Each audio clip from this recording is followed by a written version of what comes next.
Hello everyone, I am your storyteller Jake, and I am here to help you today. I know you use this video to fall asleep, so before that, like the video and subscribe to the channel. Also, where are you from and what time are you watching? Now get comfortable and relax.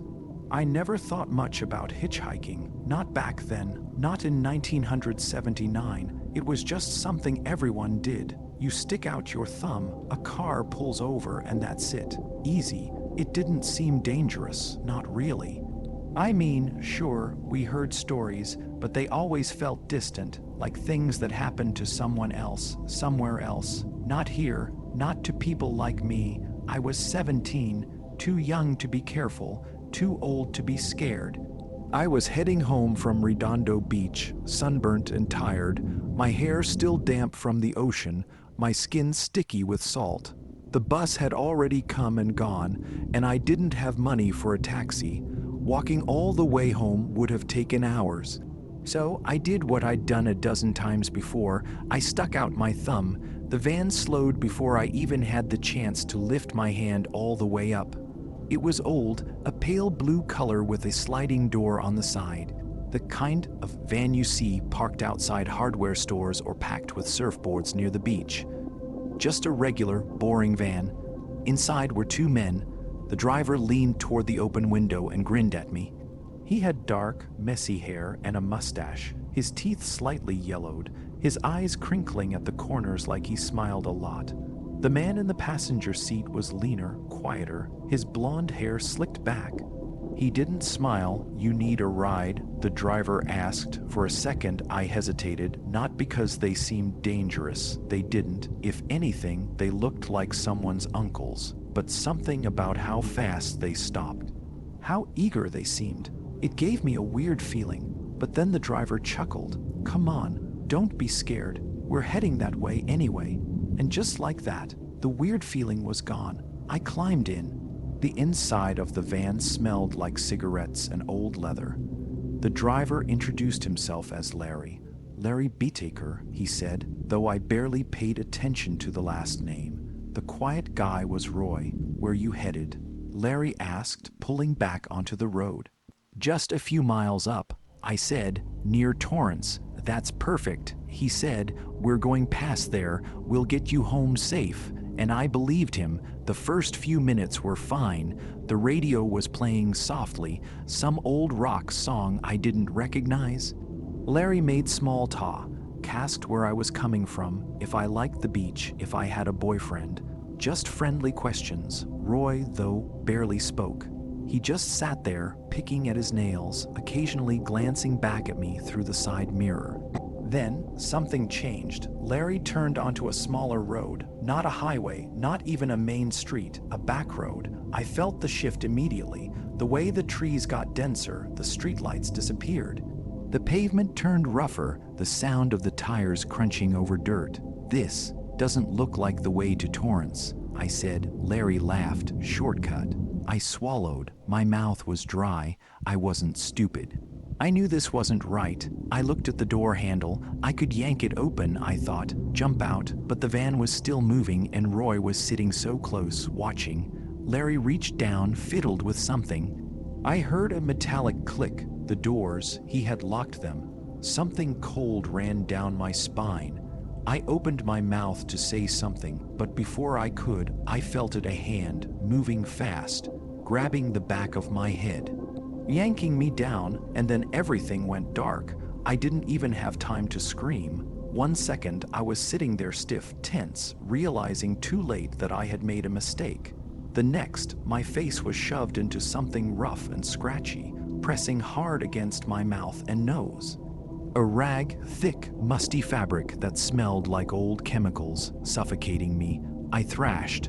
My hands flew up, clawing at the fingers tangled in my hair, at the wrist holding the rag down over my face. But Roy was strong. His grip was like a vice, unshakable, unmoving. I kicked, I twisted, I bucked against the seat. But it was no use. The van swerved slightly as I fought, but Larry barely reacted. He just laughed. A deep, amused chuckle, like this was all some kind of joke. "She's a fighter," he said, sounding almost impressed. hold her still. Roy didn't answer, he didn't need to. His other hand shot out, pinning my arm down with impossible strength. My lungs burned, my eyes watered. The smell of chemicals was so strong now it made my head spin, my vision blurring at the edges. No, I had to stay awake. I had to fight. I tried to bite down on the rag, to push it out of my mouth, but my body wasn't listening to me anymore. My muscles were slowing. My limbs felt heavy, distant, like they belonged to someone else. Somewhere far away, I heard Larry say something. I don't remember what. My ears were ringing. My heartbeat was slamming against my skull, fast and panicked, like a trapped bird trying to break free. Then suddenly nothing. I woke up to pain, a deep, throbbing pain in the side of my head, pulsing in time with my heartbeat. My skull felt bruised, like someone had hit me hard. My mouth was dry, my tongue thick and useless. My whole body felt wrong. I tried to move, I couldn't. I was lying on something hard. Wood, maybe. My wrists and ankles felt tight, too tight. Ropes, I was tied up. No. Panic flared inside me, hot and overwhelming. My breath came fast, too fast, my lungs fighting to keep up. I jerked against the restraints, pulling, twisting, trying to loosen them, but they barely budged. I wasn't in the van anymore. I was in a room. Dimly lit, walls made of metal, like some kind of garage or storage space. Shelves stacked with tools, hammers, wrenches, pliers. A red toolbox sat open on a workbench, glinting under the dull yellow light. And then I heard footsteps, slow, casual, like someone taking their time. Then a voice. Look who's awake. Larry. He was standing in the doorway, grinning, holding something in his hands, a Polaroid camera. Let's take some pictures, he said, and then the flash went off. The flash was blinding, a harsh, white burst of light that cut through the dim room for half a second, then faded, leaving a sickly green afterimage burned into my eyes. I flinched. My body jerked involuntarily against the ropes, but they held firm, too firm. My wrists were already raw from pulling. Larry chuckled, a low, casual laugh, like this was all some stupid game. Roy was standing behind him now, leaning against the metal doorway, arms crossed, watching. His expression was blank, unreadable. Larry waved the Polaroid in the air, waiting for the image to develop. You're gonna wanna see this, he said, grinning. You look real pretty when you're scared. I wanted to scream, curse, beg, but my throat was too dry. My chest felt tight, like a belt had been cinched around my ribs. Please, I managed to whisper. My voice was hoarse, barely audible. Please let me go. Larry clicked his tongue. See, I knew you were gonna say that. They always do. I blinked. They always do. How many before me? I turned to Roy. His posture was relaxed, but his hands were clenched, his knuckles pale from the pressure. I tried to meet his eyes to find something, anything, human there. Please, I whispered again. You don't have to do this. For a second, just a second, his face twitched. Something flickered behind his eyes, but then Larry sighed. Don't get soft on me, Roy. The flicker was gone. Roy exhaled slowly and pushed himself off the doorway. He wouldn't help me. No one would. Larry flipped the Polaroid around and shoved it in my face, and I saw myself, eyes wide, pupils blown, face pale, lips parted in fear. A terrified animal, that's what I looked like. A helpless, pathetic little thing waiting for the inevitable. I turned away. Don't be shy. Larry teased, waving the photo. You're famous now. Roy walked past him, heading for the workbench. He opened one of the drawers, rummaging through it. Metal clinked against metal. Larry leaned in close, so close I could smell his breath. Cigarettes and beer, sweat. You ever been recorded before? He asked. My stomach twisted. I felt it before I saw it. The cold touch of steel against my skin, a knife. Larry pressed the flat edge against my cheek, just enough for me to feel it, a promise, a warning. I want to hear you scream, he said. And then Roy pressed record. The red light on the camera flickered on. I knew what that meant. I wasn't stupid. I'd heard stories. Rumors really, girls gone missing, last seen hitchhiking. Sometimes people said tapes would show up later. In places they were never supposed to be, black market stuff, snuff films, the kind of things you don't even want to believe exist. But they do, and now I was in one. Larry tilted his head, studying me like I was some kind of project. A lump of clay he could mold into something horrific.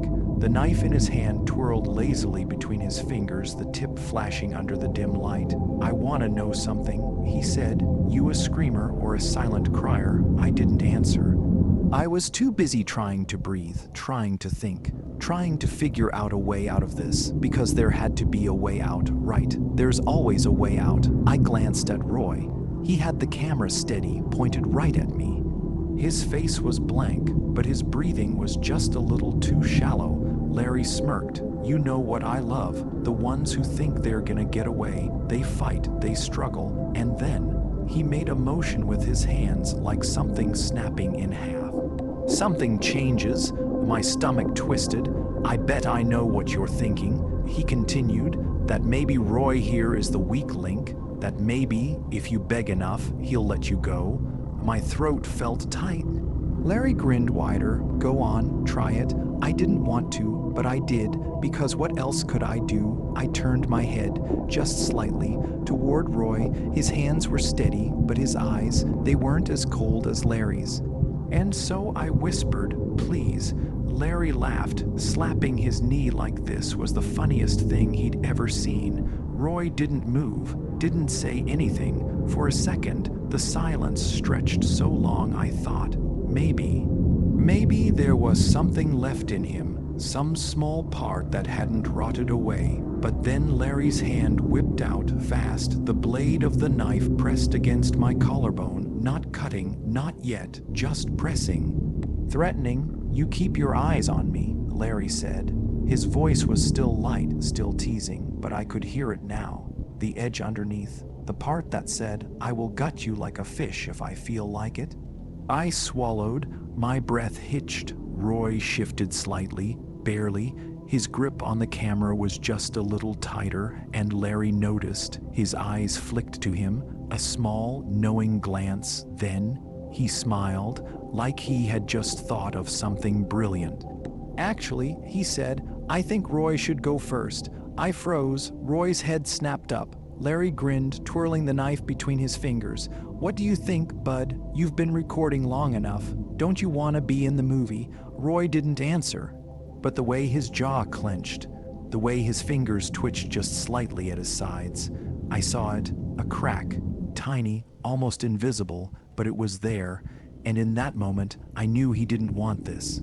And maybe, just maybe, that was my way out. Larry's words hung in the air, thick, suffocating. Roy didn't move, he didn't blink. His grip on the camera was tight enough to make his knuckles go white. I could hear my heartbeat in my ears, fast, uneven. My whole body was tense, waiting for something to happen, something worse than what was already happening. Larry's grin widened. He tilted his head. Watching Roy, testing him. "You don't wanna?" Larry asked, fake disappointment dripping from his voice. "Come on, Roy, I thought we were in this together." Roy swallowed. I saw it, the way his throat moved, the way his fingers twitched against the camera. "You always just wanna watch, huh?" Larry continued, stepping closer. "That's kinda sad, man. Real sad." Roy stayed silent. Larry sighed, rolling his eyes. Then he moved, quick and smooth, the knife flashing in the dim light as he pressed it into my skin. Not deep, just enough to make me feel it, to let me know how easy it would be, how close I was to dying right here on this floor. I sucked in a sharp breath, my body jerking instinctively, but the ropes held tight, too tight. "See what you made me do, Roy." Larry sighed again, shaking his head. "You gotta step up, man. You gotta stop being a little bitch about this." Roy's jaw clenched. Larry turned back to me. The knife traced a slow, lazy path down my collarbone, dragging just enough to sting. "You ever been cut before?" he asked. His voice was light, casual, like we were talking about the weather. I didn't answer. He clicked his tongue, No, well, first time for everything. I braced myself, my whole body locked up as the knife pressed a little harder. Then the camera hit the floor. The sound was sharp, sudden, shocking. Larry stopped, froze mid-motion, the blade still pressed to my skin. Roy had dropped the camera on purpose. He stood there, fists clenched. Breathing heavy, Larry blinked, staring at him. Then he laughed, not his usual amused chuckle, but something sharper, meaner. "You serious?" he asked, stepping toward Roy, leaving me for a moment. "You gonna get all righteous on me now, after everything?" Roy didn't answer. Larry let out a low, disappointed sigh. "God, you're such a pain in the ass sometimes." Then he moved fast, too fast. His fist shot out, slamming into Roy's gut. Roy staggered back, but he didn't fall. He just stood there, doubled over, sucking in a breath. Larry watched him for a second, then scoffed. "You're pathetic," he muttered, shaking his head. He turned back to me, knife in hand, his patience clearly running out, and that's when Roy lunged. Roy moved so fast I barely processed it. 1 second, he was hunched over, struggling to breathe. The next, he was on Larry. A sickening crack echoed in the small room as Roy's fist connected with Larry's jaw. The impact sent Larry stumbling backward, his grip loosening just enough for the knife to clatter to the floor. I sucked in a breath. This was it. But Larry recovered quick, too quick. His head snapped back up and something in his eyes changed. The playful amusement was gone. Now it was just rage. Pure and hot and dangerous. Roy barely had time to react before Larry slammed into him, tackling him straight into the metal shelves lining the walls. The whole thing shook from the force. A few old tools and cans of paint crashed to the floor. Larry was on him in an instant, his fists raining down hard, brutal, fueled by something primal. I heard Roy grunt in pain. His arms came up, trying to block, trying to push Larry off. But Larry was stronger, meaner, and he had nothing to lose. I struggled against the ropes, pulling, twisting, my skin burning as I tried to loosen them. I had to move, had to do something. Larry grabbed a handful of Roy's hair, yanking his head back. His face was twisted with fury.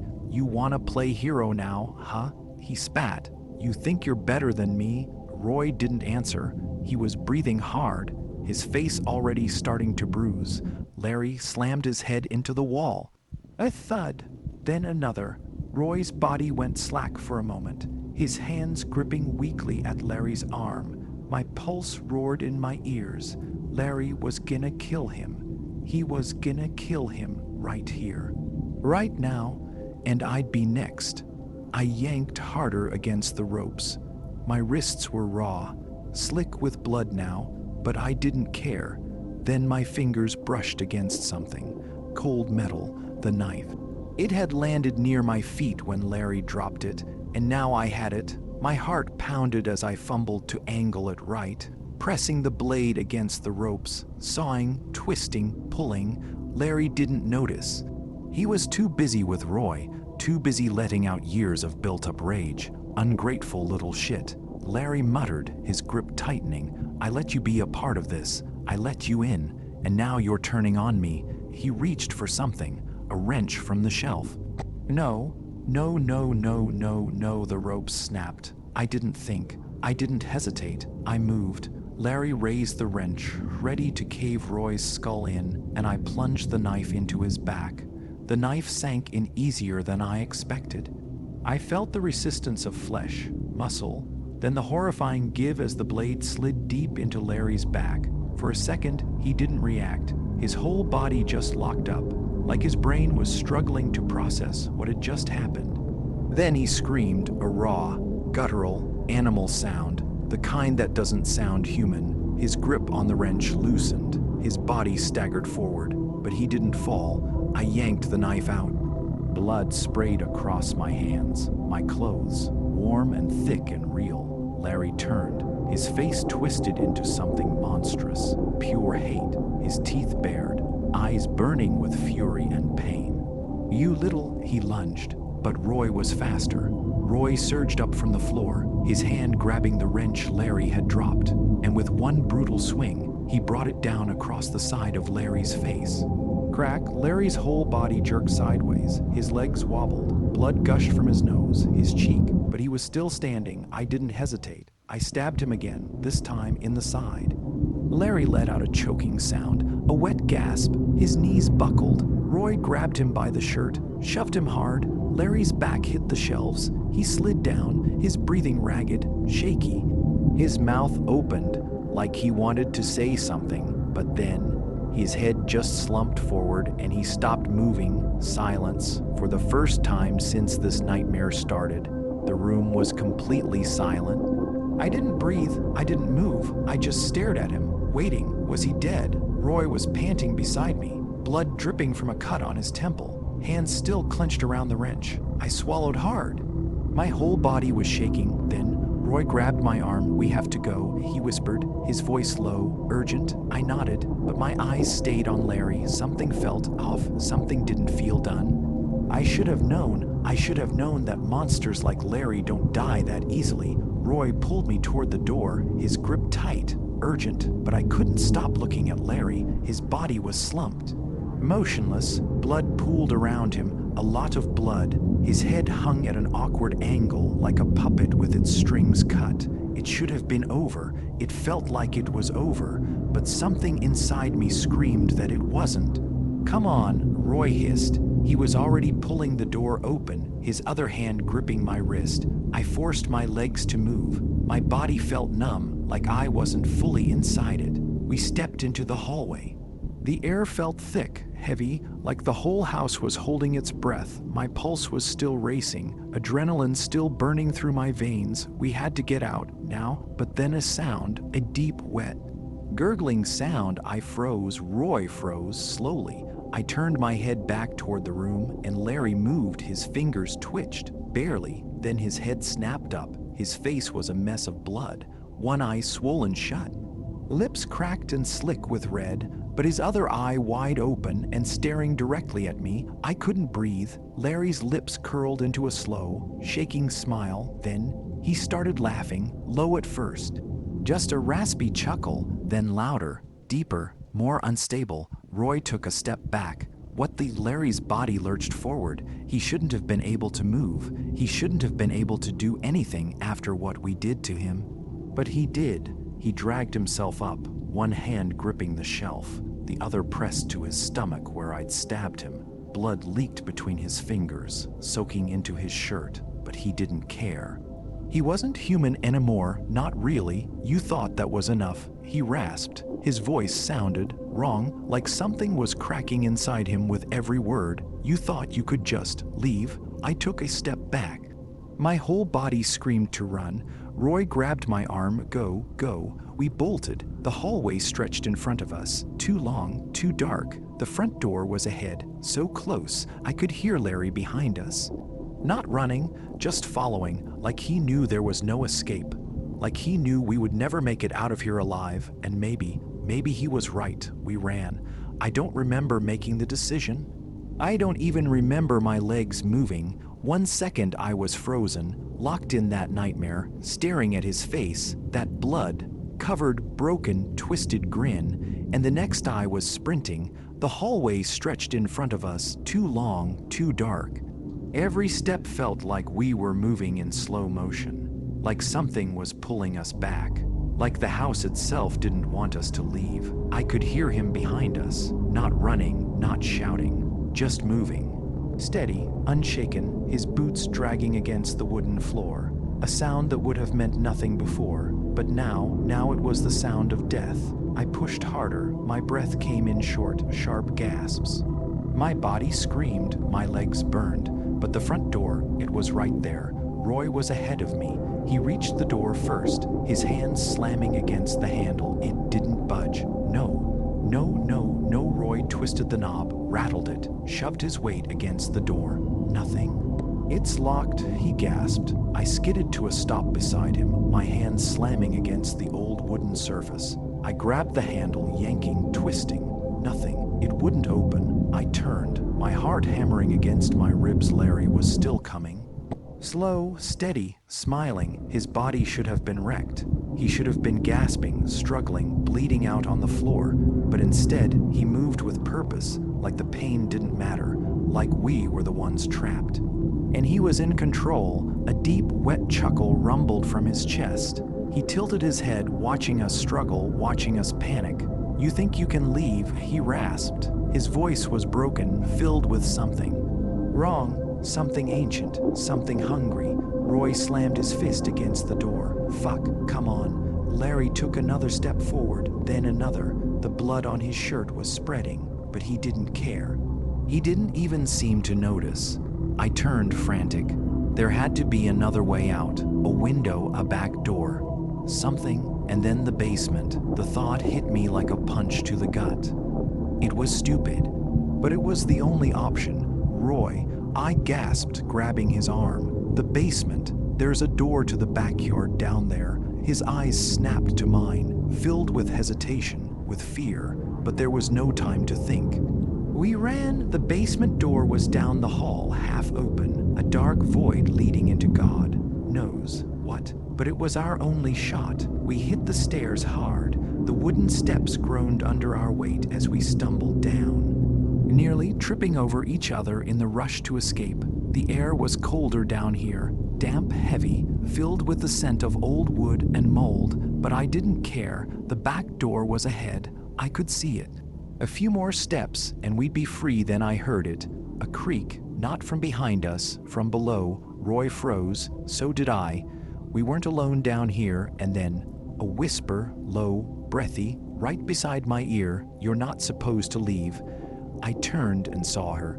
I couldn't move. She stood just inches away from me, close enough that I should have felt her breath, but there was nothing. Just cold, heavy air pressing down on my chest. A little girl, no older than 7 or 8, dressed in a thin, white nightgown that looked like it belonged to another century.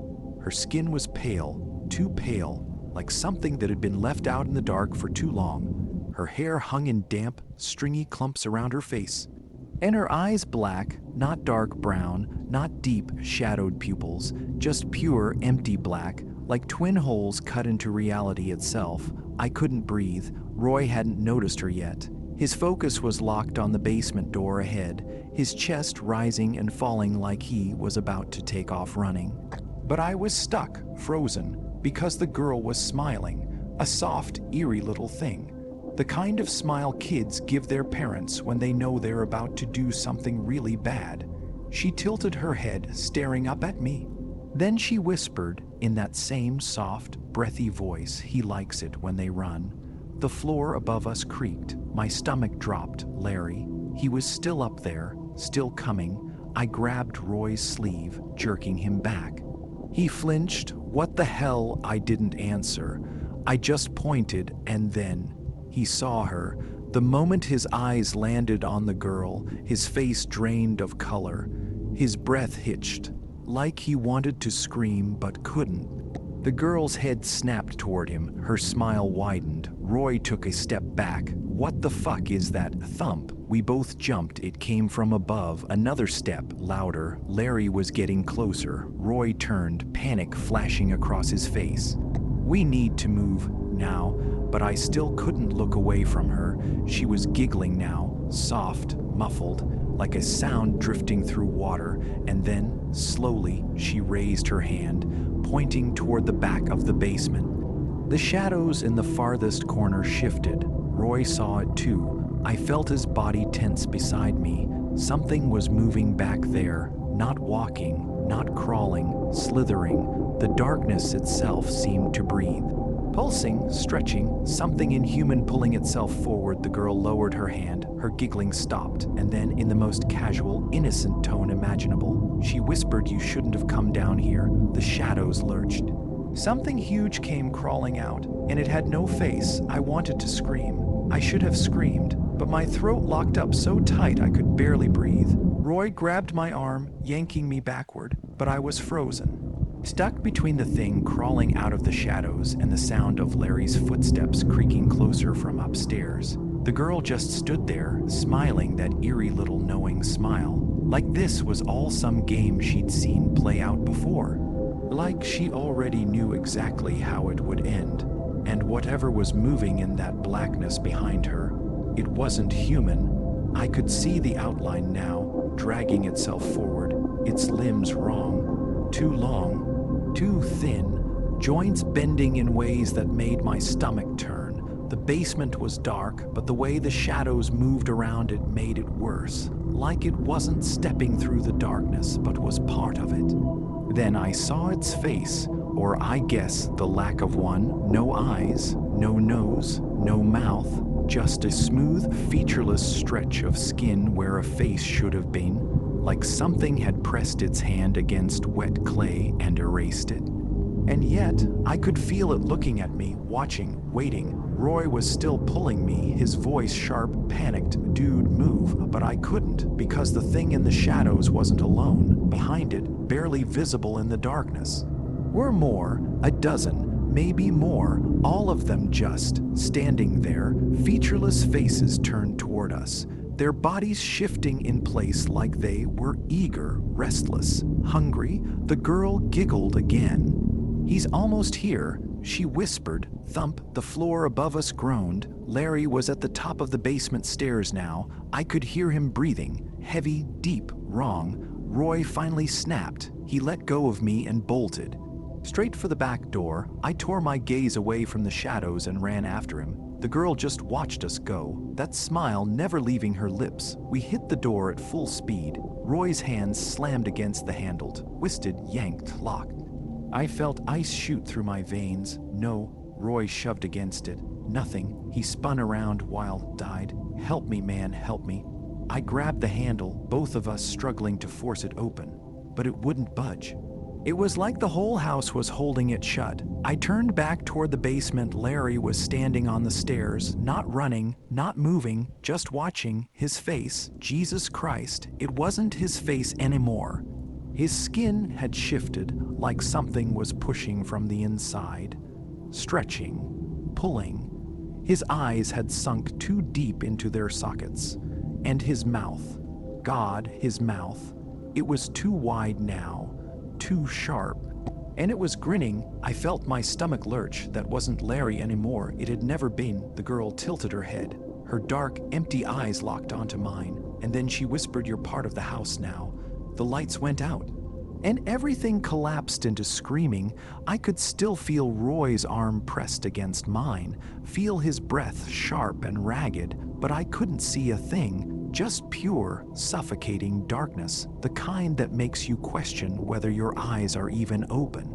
And then a sound, soft, wet, like something slithering across the basement floor. Roy whimpered. I felt his fingers dig into my arm. Dude, what the F asterisk CK? He breathed. I couldn't answer. Because the sound was getting closer, not footsteps, not human, something was crawling toward us, something big, and then a whisper, right against my ear, "You don't belong here." I swung blindly, heart hammering, but hit nothing.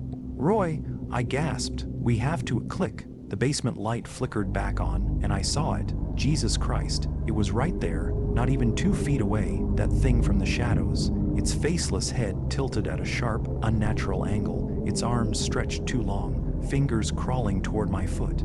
But when the light came on, it jerked back, twitching, like it was in pain, like the light hurt it, and it wasn't alone. Behind it, dozens more, all pressed into the walls, half merged with the shadows like they were part of the house itself. And in front of them, standing perfectly still, Larry. His grin was wider now, unnatural. His teeth were wrong, too many, all pointed, and his eyes, Jesus, his eyes weren't human anymore. He looked like a doll that had been stretched into a nightmare. Roy grabbed my arm. We have to go now. We spun toward the basement door. It was open, wide open. The girl was standing just inside it, still smiling, but her face, it was changing. Her skin was cracking. Thin black veins snaking across her cheeks, spreading like rot. She tilted her head. "Run," she whispered. I didn't need to be told twice. Roy and I bolted. We tore up the basement stairs, our feet slamming against the wood, the whole house shuddering beneath us like it was alive. The second we hit the main floor, I slammed the door behind us, twisting the lock, and then silence, like nothing had happened. No footsteps, no whispers, just the soft hum of the old house settling. Roy and I stood there, panting, and then we heard it, not from the basement, not from behind the door, from upstairs, a slow, deliberate creak like someone shifting their weight, then another and another. My stomach dropped. Roy's face was white as a sheet. We weren't alone, and whatever else was in this house, it was already upstairs. Roy shook his head violently, eyes locked on the ceiling. No, no, no, no. The creaking above us didn't stop. Slow, deliberate footsteps, pacing, like someone was just waiting. I took a step back, my entire body screaming at me to run. But where? The front door? What if it wouldn't open? What if we got there and it was just like the basement? Locked tight, refusing to budge. Roy grabbed my arm, his grip painfully tight. We need to leave now. I nodded. Front door, go. We sprinted straight through the hallway, past the peeling wallpaper and the old, dust-choked furniture, past the empty rooms with their shattered windows and the smell of rot, and then bang, the front door slammed shut before we could even reach it. Like the house had read our minds, I lunged forward, yanking at the handle locked. Roy tried too, slamming his shoulder into the wood, twisting the knob, kicking it. Nothing. We're trapped, he whispered, and then another creak, closer. I turned my head so slowly I could hear my own neck joints popping. The staircase. Something was standing at the top, not moving, not breathing, just watching. Larry, or what was left of him. His body was warped, stretched, his limbs too long, his fingers tapered into sharp points. But his face was the worst, because it wasn't his anymore. It had been peeled away, like something had stripped his skin clean off, and left nothing but that horrific, smooth, featureless surface beneath. No eyes, no nose, no mouth, just empty, pale flesh, and yet I could feel him smiling. The air around us shifted. I swear to God, the whole house sighed, like it was breathing. Then Larry moved, his arms twitched, his head tilted, too fast, too sharp, then his legs, jerking forward in sudden, unnatural bursts. Like a marionette with its strings pulled by something that didn't quite know how to use a human body, I grabbed Roy's wrist and ran, through the hallway, past the living room, skidding into the kitchen. We needed another exit. Anything. Roy slammed into a cabinet, knocking dishes to the ground, eyes scanning wildly. Back door, back door. He lunged for it, twisted the knob, and the house screamed. I mean it, a deep, guttural sound, like something alive. Then, crash. Every window in the house shattered. Glass rained down on us, cutting into my arms, my face. But we didn't stop. Roy twisted the knob again. Again, come on, and then the door swung open, cold air, night. We didn't hesitate, we tore outside, feet pounding against the dirt, but I swear to God, the second I crossed that threshold, I felt it, the house, letting go, like we had just slipped through its fingers, like we weren't supposed to get out. Roy and I didn't stop running, until we were halfway down the road. My lungs were burning, my body aching. But I didn't care. We made it. We were out. We were alive. But then I looked back, and I saw her, the girl, standing in the doorway, watching, still smiling. And as we stood there, gasping for air, hearts slamming in our chests, she raised her hand and waved, like she knew we'd be back. Roy was already pulling at my arm. Don't look back. Just keep moving. But I couldn't, because she was still there, still smiling, still waving. And then she took a step forward, not a normal step, not the way a person moves. Her body jerked, twitched, like something was yanking her forward from inside. And then another step, and another. She wasn't running, but somehow she was getting closer too fast, like the space between us was shrinking unnaturally. I turned and bolted. Roy and I ran down that empty road like our lives depended on it. Because they did. The whole time I could feel it. That sensation in my spine, that unshakable feeling that if I turned my head even an inch, I'd see her right there, just inches away, reaching, smiling, waiting. We ran until our legs gave out, until our chests burned and our throats were raw, until we collapsed near the tree line, gasping for air. Silence, nothing but the wind howling through the trees. I dared to look back, and for the first time, she was gone. The road was empty. The house in the distance sat still and dead, like it had never been alive in the first place. I felt a sharp pain in my side and looked down. My shirt was torn. Deep scratches raked across my ribs, like something had grabbed me mid-run, like something had tried to hold on. Roy noticed too. His face paled. "We need to go to the cops," he muttered. I shook my head. "And say what? That we broke into an abandoned house and got chased out by something that shouldn't exist?" Roy didn't answer. He just stared at the house, eyes locked on something I couldn't see. Then he whispered, "We didn't get out." I felt a chill crawl up my spine. "What?" Roy was shaking. "Look at the road." I turned my head slowly, and my stomach dropped. The road was wrong.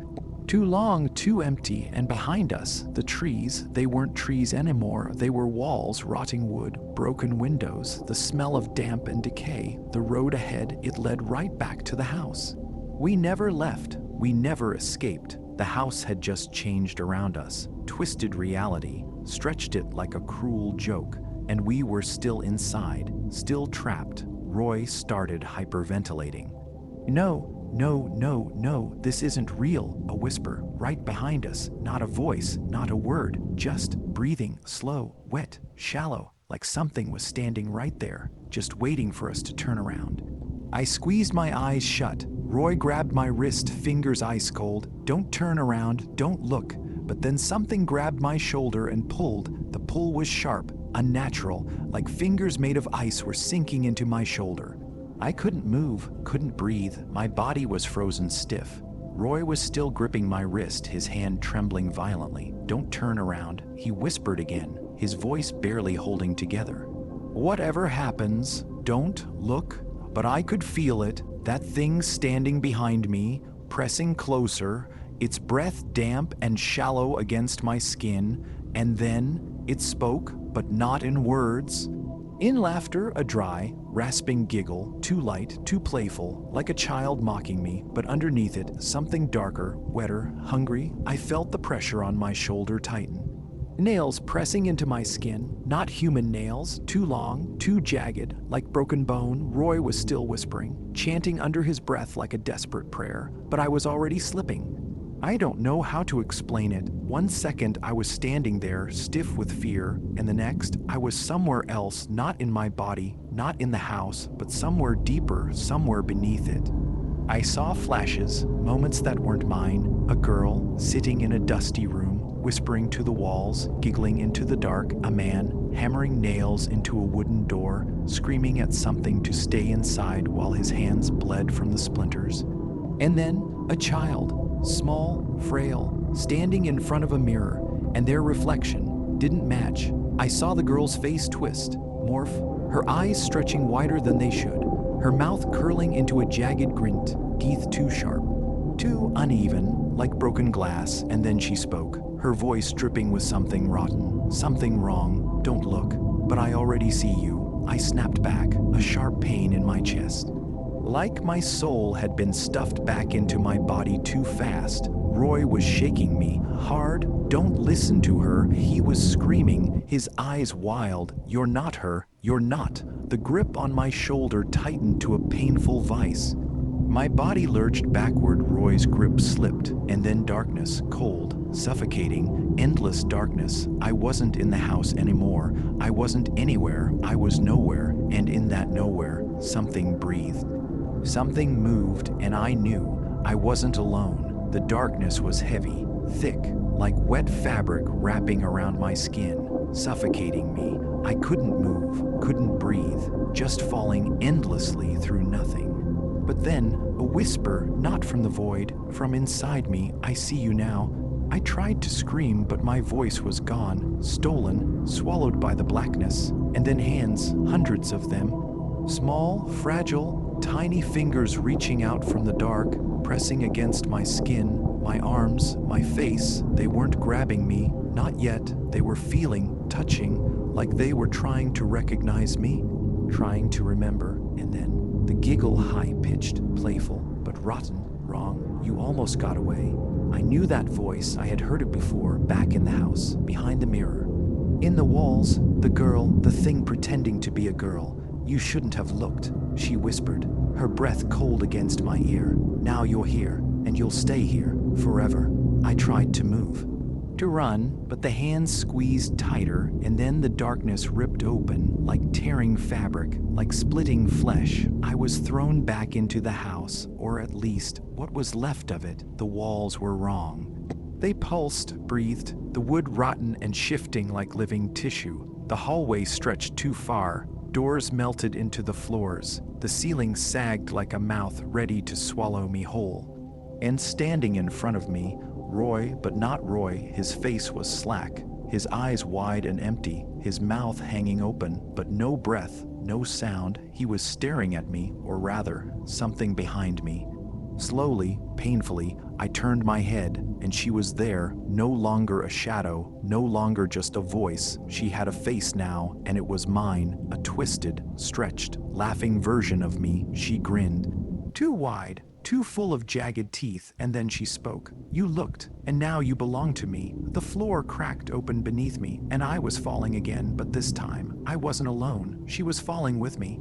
Her hands reaching out, her fingers digging into my skin, her nails tearing at my flesh, and her laughter endless. I was drowning in the dark, but it wasn't water, it was her. She was everywhere. Her fingers slipping beneath my skin, her laughter crawling inside my skull. I wasn't just falling anymore. I was being pulled, dragged deeper, deeper into something I couldn't escape, and then I hit the ground. Hard, the impact rattled my bones, sent white, hot pain splintering through my skull. For a moment, I just lay there, gasping, trying to remember how to breathe, and then I realized it was silent. No whispers, no laughter, no breathing at my ear. I was alone. I opened my eyes, and immediately wished I hadn't. I wasn't in the house anymore, at least not the one I knew. The walls were made of something wet.